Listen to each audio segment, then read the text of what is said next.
Welcome to my channel autism and music. मैं हूं Komal Thakur, parenting and autistic child.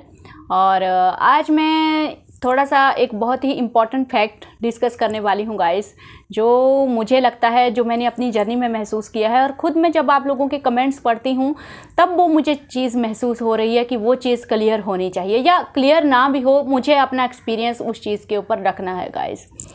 वो ये था कि जो लास्ट वीडियो अपलोड किया था वो था what can be the future of an autistic child.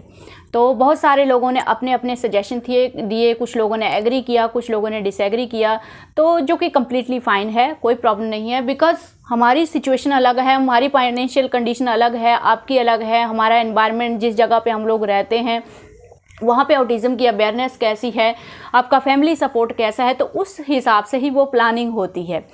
तो उसमें तो कोई प्रॉब्लम नहीं है।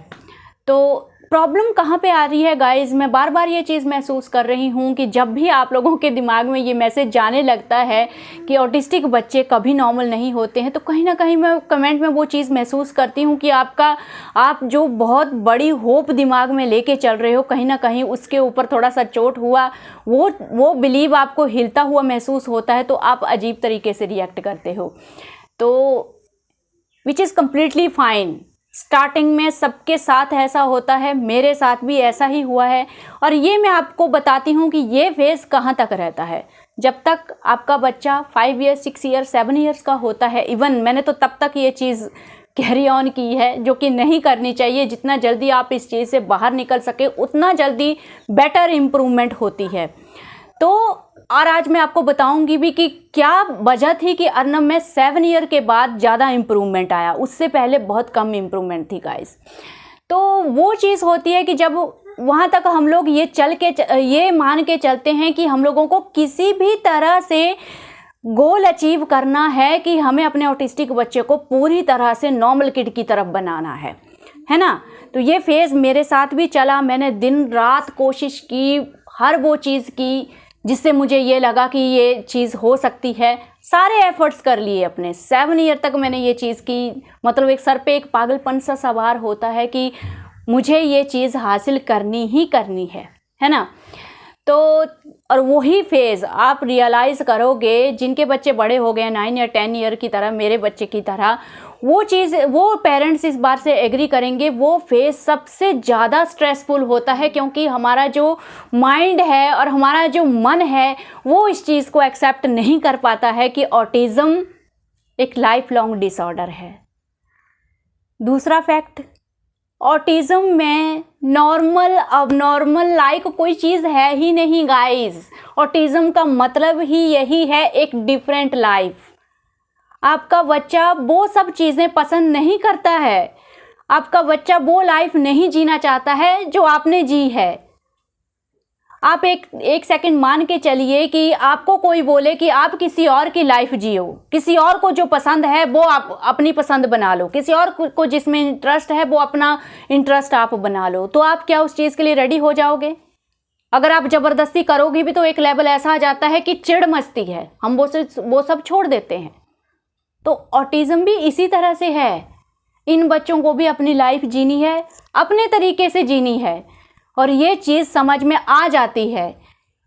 आपकी जो ऑटिज़म जर्नी है, एक लेवल ऐसा आएगा जहाँ पे आपका दिमाग, मन, सब कुछ ये चीज़ एक्सेप्ट कर लेगा कि हम आज तक एक गलत चीज़ के पीछे भाग रहे थे। बहुत सारे पेरेंट्स इस चीज़ को हैंडल नहीं कर पाते हैं। जब वो एंड में वो गोल अचीव नहीं कर पाते हैं, जो रॉन्ग गोल उन्होंने अपने दिमाग में बना के रखा है, बहुत सारे लोग डिप्रेशन में भी जाते हैं, आपने पढ़ा होगा। बाद में उन लोगों को ट्रीटमेंट करवाने पड़ते हैं। जो टाइम से खुद को संभाल लेते हैं, इस चीज़ को समझ आते हैं, तो उनकी जो क्वालिटी ऑफ लाइफ है वो काफ़ी इम्प्रूव हो जाती है। तो 6 to 7 ईयर तक मैंने सारे एफर्ट्स कर लिए थे, मेडिकली, और जो दूसरा होता है लोकली हम अपने गांव में करते हैं, वो भी झाड़ फूंक सब जो भी हमारे फैमिली मेम्बर करवाते हैं, एवरीथिंग किया। मैं एक मतलब साइंटिफिक रीज़न से हूँ, मैंने साइंस का पढ़ाई किया है, फिर भी मैं उन चीज़ों को मान रही थी, क्योंकि अपने बच्चे के लिए हम लोग सब कुछ करने के लिए रेडी हो जाते हैं। तो 6 to 7 ईयर तक मैंने सारे एफ़र्ट्स कर लिए थे और फिर मुझे वो चीज़ें क्लियरली समझ में आने लगी थी कि मैं जिस चीज़ के पीछे भाग रही हूँ एक्चुअली वो चीज़ एग्जिस्ट ही नहीं करती है गाइस। वो चीज़ हम लोगों को सोचनी ही नहीं चाहिए। अगर आपके लाइफ में ऑटिज़म है, ऑटिज़म आपका पार्ट है, तो हमारा गोल होना चाहिए कि हमारी जो क्वालिटी ऑफ लाइफ है, हमारे बच्चे की जो क्वालिटी ऑफ लाइफ है, उसको हम लोग कैसे इम्प्रूव करें। हमें अपने बच्चे को फ्रीडम देनी है, वो जिस लाइफ को जीना चाहता है वो जिए, लेकिन इस तरह से जिए कि उसे भी नुकसान ना हो और सोसाइटी को भी नुकसान ना हो और वो कंफर्टेबली अपनी लाइफ जो है वो जी सके। ये एकमात्र आपका मेन गोल होना चाहिए। तो 6 to 7 ईयर के बाद हमारा जो स्ट्रेस लेवल है मेरा और हस्बैंड का, हम लोगों ने अपने मन को समझाया कि अब हम लोग इस चीज़ के पीछे नहीं भागेंगे। तो फिर पता नहीं क्या गाइस, एक अजीब सी सेटिस्फैक्शन जो है वो मन में आने लगी, वो सब दिखने लगा। तब तक अर्नब में कुछ इम्प्रूवमेंट भी आई थी, तो तब तक हम लोग जो फ्लैश बैक करते हैं ना, तो हम लोग रिमाइंड करते थे कि अर्नब किस सिचुएशन में था, अब क्या है। तो धीरे धीरे वो सेटिस्फैक्शन भी आने लगी और हम लोग समझने लगे कि अब हम लोगों को क्या करना है। तो बहुत सारे अभी जो मेरे चैनल पे लोग हैं, आई थिंक मुझे ऐसा लगता है कि उनके बच्चे 4 या 5 या 6 ईयर्स तक ही हैं, बिकॉज़ जिनके बच्चे बड़े हो जाते हैं वो लोग ज़्यादा ये यूट्यूब वीडियोस नहीं देखते हैं, बिकॉज़ वो कम्प्लीटली समझ चुके होते हैं ऑटिज़म को। तो उनसे अगर आप लोग एक्सपीरियंस लोगे तो आप लोगों को यही चीज़ जो है वो कहीं ना कहीं महसूस होगी जो मैं बोल रही हूँ। तो अब आप देखो, किसी ने मुझसे क्वेश्चन भी पूछा था, थोड़ा सा वो भी एक्सप्लेन करूँगी कि अर्नब स्कूल में बच्चों के साथ कैसे बिहेव कर रहा है। सबको पता है मैं उसके साथ नहीं बैठती हूँ। अभी रिसेस में मैं जितना जाती हूँ, बच्चे जितना बताते हैं, वहाँ से तो एक चीज़ तो समझ में आती है और वो सेम चीज़ डेली लाइफ में भी हम लोगों को समझ में आती है।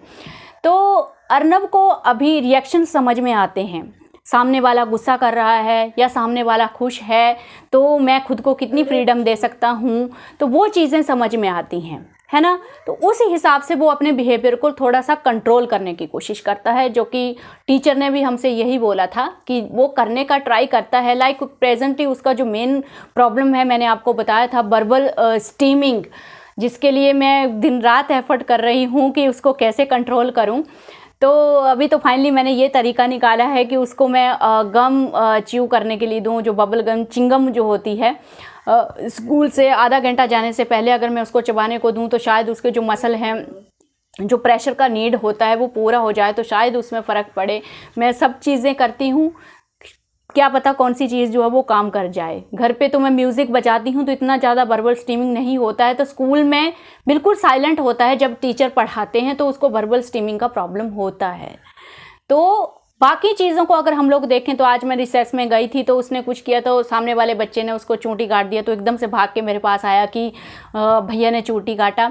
बिकॉज उसको नाम पता नहीं है उन सब के, तो वो यही रेफर करता है, रेफरेंस देता है कि भैया, या सम टाइम बॉय बोलता है या गर्ल बोलता है वो। तो चिल्लाया भी ज़ोर से वो। तो वैसे तो वो सब कुछ बताता है, मुझे भी बताएगा, आई थिंक टीचर को भी बताता है। काफ़ी सारी चीज़ें जो सच भी होती हैं उसकी। एक दिन जैसे आज पता नहीं बोल रहा था कि टीचर ने स्माइली दिया है या बोल रहा था कि टीचर ने वेरी गुड दिया, तो एक बार तो मैंने बुक में भी देखा था उसकी। तो गाइस, स्कूल जाने का जो फ़ायदा होता है वो यही होता है, बिकॉज स्कूल में आपको हर टाइप के बच्चे मिलेंगे, जस्ट लाइक आपको सोसाइटी में हर तरह का इंसान मिलता है। बिकॉज यही बच्चे तो आगे जाके सोसाइटी के मेंबर बनेंगे, जिसमें कुछ बच्चे आपको ऐसे मिलेंगे जो टॉलरेट कर लेते हैं, कुछ बच्चे आपको ऐसे मिलेंगे जो बिल्कुल टॉलरेट नहीं करते हैं और बिल्कुल नेगेटिव रिएक्शन देते हैं, कुछ बच्चे आपको ऐसे मिलेंगे जो वो चाणक्य की तरह पूरा समझाते हैं, लेक्चर देते हैं, ऐसा मत करो, ऐसा मत करो। हर टाइप का बच्चा आपको मिलता है। तो इसकी क्लास में मैंने वही ऑब्ज़र्व की है, बिकॉज जब मैं रिसर्च में जाती हूँ तो बच्चे थोड़ा थोड़ा बताते हैं। तो इससे देखो कितना कुछ सीखने को मिल रहा है। उसको वो चीज़ समझ में आ रही है कि कौन सा बच्चा कैसा है, किसके नज़दीक मुझे ज़्यादा नहीं जाना है, ये वाला बच्चा जो है वो ज़्यादा बैड रिएक्शन देता है। तो वो चीज़ें समझ में आती हैं जो कि समझ में आनी चाहिए। अगर आप एक सोसाइटी में रहते हो तो वो चीज़ें समझ में आनी चाहिए। तो चूंटी काटा, कोई प्रॉब्लम नहीं है, मेरे सामने ही काटा, मैंने कुछ नहीं बोला, बिकॉज ये सब चीज़ें ज़रूरी हैं, ये सब चीज़ें ज़रूरी हैं। अब अगर उसने उसको चूंटी काटा तो नेक्स्ट टाइम ये उसके टिफ़िन से खाना नहीं लेगा या उसको परेशान नहीं करेगा। तो ये जो एक्सपीरियंस है इसके लिए स्कूल इम्पॉर्टेंट है गाइज। एकेडमिक तो जस्ट एक पार्ट है, बच्चा कर रहा है जितना कर रहा है ठीक है, लेकिन ये जो बिहेवियर एक्सपीरियंस अर्नब को स्कूल में जाके हो रहा है ना, ये कहीं पर नहीं होगा। तो जैसे इनकी मॉनिटर है वो बहुत अच्छे से समझाती है इसको कि चुप बैठना अर्नब, नहीं तो मैं पापा को बता दूंगी, चुप बैठना नहीं तो चॉकलेट मिलेगी। आप बिलीव नहीं करोगे, इतने छोटे छोटे बच्चे हैं और मतलब मैं तो दंग रह जाती हूँ, बिकॉज मुझे नॉर्मल बच्चों का एक्सपीरियंस नहीं है, लेकिन इतना हायर लेवल का अंडरस्टैंडिंग होता है रियली। तो वो चीज़ मुझे बहुत अच्छी लगती है कि अर्नब को डिफरेंट बिहेवियर के बच्चों के बीच में रहने को मिल रहा है और उन बच्चों के बीच में वो खुद को मैनेज भी करता है। तो ये चीज़ें हैं। आई थिंक वो अपने बिहेवियर को कंट्रोल करता है, लेकिन वर्बल स्ट्रीमिंग को थोड़ा सा वो कंट्रोल नहीं कर पाता है, बिकॉज वो चीज़ हम लोग घर पे भी देखते हैं उस चीज़ को। तो नेक्स्ट और कुछ और बहुत सारी चीज़ें हैं जो उसने रिसेंटली स्टार्ट की हैं। ये आप लोगों के लिए भी एक एक्सपीरियंस होगा कि जब ये बच्चे बड़े होते हैं तो किस तरह से अपनी बातों को समझाने की कोशिश करते हैं। वो चीज़ मैं देख रही हूँ आजकल। लाइक हम लोगों ने ऑब्जर्व किया कि जब भी हम लोग रात को वॉकिंग करने जाते हैं और हम लोग किसी टॉपिक को डिस्कस कर रहे हैं, मैं और मेरे हस्बैंड, कोई इंपॉर्टेंट टॉपिक है, तो ये क्या करता है ना, बीच बीच में डिस्टर्ब करने की कोशिश करता है। तो मैं भी बोलती हूँ, ये भी बोलते हैं, चुप हो जाओ, रुको रुको रुको, वेट करो, बात करने दो। और ये इसने एक नया तरीका सीखा है। ये क्या करता है कि इसने पता नहीं कैसे ऑब्जर्व कर लिया कि जब भी मैं इनकी बातों को रिपीट करने की कोशिश करता हूँ तो इनका ध्यान कंप्लीटली अपने टॉपिक से हट जाता है और ये मुझे अटेंशन दे देते हैं, है ना। तो ये क्या करता है, जैसे ही हम लोग बात करते हैं और कुछ टाइम के बाद ना एग्जैक्टली हम लोग जो लोकल लैंग्वेज में बात कर रहे होते हैं सेम वर्ड्स ये रिपीट करने लग जाता है और फिर हम लोग आगे से हंसते हैं और इसको अपनी बात कहने का मौका मिल जाता है। तो यहाँ पे देखो लाइफ कैसी है। हाँ येलो गाड़ी है, आप देखो। तो यहाँ पे आप देखो कि एक नॉर्मल बच्चा इसकी जगह होता तो वो क्या बोलता, वो ये बोलता ना, पापा मुझे कुछ बात करना है, आप सुनो। लेकिन यहाँ पे उसको बोल के समझ नहीं आ रहा है, लेकिन एक्सपीरियंस करके समझ में आ रहा है कि मेरे कौन से रिएक्शन से क्या इफेक्ट हो रहा है। तो ये बात बोलने का एक ये तरीका था कि ये भी कम्युनिकेशन ही तो है, ये भी सीख रहा है डेली लाइफ में चीज़ों को कैसे हैंडल करना है। लेकिन यहाँ पे ये चीज़ क्लियरली दिख रही है कि सब कुछ डिफरेंट तरीके से है, बिल्कुल डिफरेंट तरीके से है। तो यहाँ पे ये बात मैं समझाने की आप लोगों को कोशिश कर रही हूँ कि देखो किस तरह से सीख रहा है ना। जहाँ पे उसको अपनी नीड है, मुझे ये काम करना है, तो उसने ऑब्जर्व किया कि ये चीज़ मैं करने में कैसे सक्सेसफुल होऊंगा, वो रास्ता भी उसने खुद ढूंढा। तो ये एक ज़रिया है आप लोगों को समझाने का गाइस कि सब कुछ है, कुछ भी अब नॉर्मल नहीं है, बस सब कुछ डिफरेंट है। तो हम लोग तो उस चीज़ को एंजॉय करते हैं। एकदम से मेरे हस्बैंड ने भी वो चीज़ क्लिक की कि देखो इसने रास्ता ढूंढ लिया कि खुद की बात को मुझे कैसे समझाना है ना। बहुत सारी ऐसी चीज़ें हैं गाइस जो चीज़ इनके इंटरेस्ट की होती है, जो चीज़ जिसके बारे में इनको इन्फॉर्मेशन गेट करना है, उसके लिए ये 100% एफर्ट्स कर देते हैं। तो ये समटाइम्स ऐसे ही करता है जब इसे कुछ चीज़ बोलनी है और उसके पास वर्ड्स नहीं है, तो डिफरेंट तरीके से उस चीज़ को समझाने की कोशिश करता है कि एग्जैक्टली मैं ये बोलना चाह रहा हूँ। तो वो चीज़ हम लोग एंजॉय करते हैं उन चीज़ों को कि देखो कितना एफर्ट्स लगा रहा है उन चीज़ों को समझाने के लिए। तो इसीलिए बोला जाता है कि जिस चीज़ में इनका इंटरेस्ट है उस चीज़ को ये सीखेंगे भी, उस चीज़ के बारे में जानने की कोशिश भी करेंगे, कोऑपरेट भी करेंगे, सब कुछ करेंगे नॉर्मल किड की तरह। लेकिन जिस चीज़ में, हाँ ये रेड है, तो जिस चीज़ में इंटरेस्ट नहीं है वो चीज़ इनके दिमाग में बिठाना बहुत मुश्किल है गाइस, बहुत मुश्किल है। और यही वजह है लैंग्वेज वगैरह सीखने में इनको इंटरेस्ट नहीं होता है। दैट्स भाई ये कन्वर्सेशन के ऊपर ध्यान नहीं देते हैं और उन चीज़ों को सीख नहीं पाते हैं। तो इसलिए ऑटिज़म में बोला जाता है कि आपको इनका इंटरेस्ट ढूंढना है, किस चीज़ में ज़्यादा इंटरेस्ट है, उसी चीज़ से ये अपनी जो है वो अर्निंग कर सकते हैं, उसी चीज़ में इनको सेटिस्फैक्शन मिलेगी और इन्जॉय करेंगे। तो मैं हमेशा इस चीज़ को बोलती हूँ कि अगर चाहे डिफरेंट तरीके से ही कम्युनिकेशन इसका चल रहा है, जितना भी सीख रहा है, खुद को हर वक्त एक्सप्लेन करने की कोशिश करना, सिर्फ हमारे हाँ रेड है, डिस्टर्ब मत करो, सिर्फ हमारे साथ ही नहीं, लोगों के साथ भी अगर इसको कहीं भी नीड महसूस हो रही है तो स्कूल में भी अगर एक बार इसको ईयर्स में प्रॉब्लम हुआ तो उसने मैथ टीचर को बोला कि ईयर्स में खुजली करो, पेन हो रहा है, ये बेसिक चीज़ें आ जाती हैं तो इतना एनफ है। आगे जाके अपने इंटरेस्ट से अगर कुछ इनकम कमा लेते हैं तो इतना एनफ है गाइज। हम क्यों इनको कम्प्लीटली एक जो नॉर्मल बच्चा होता है उसकी तरह बनाने की कोशिश क्यों कर रहे हैं? तो ये चीज़ अब कम्प्लीटली मेरे दिमाग से बिल्कुल बाहर हो चुकी हूँ। हमारा पूरा ध्यान अर्नब की जो क्वालिटी ऑफ लाइफ है उसके ऊपर है, कितना लाइफ स्किल हम लोगों को उसको सिखा पाएंगे।